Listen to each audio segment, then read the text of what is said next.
On a une autre question également. Peut-on se débarrasser, enfin, finalement guérir de la rectocolite hémorragique? C'est Jeanne Gallard qui nous pose cette question.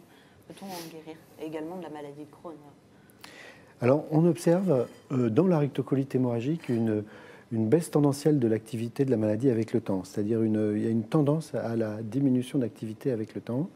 Et il y a des personnes qui connaissent des rémissions très très prolongées.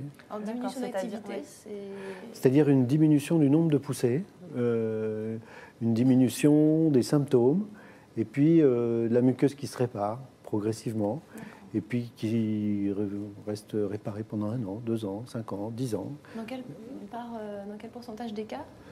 Eh bien, écoutez, dans les études qui ont été faites en Norvège, il y a à peu près 40% des patients qui ont une forme caractérisée par une forte activité de la maladie au début et ensuite une baisse tendancielle de l'activité avec le temps.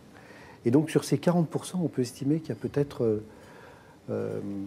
entre un tiers et la moitié qui finissent par avoir une maladie qui devient quiescente, c'est-à-dire inactive de manière prolongée. D'accord, on parle de rémission spontanée peut-être Spontanée ou provoquée.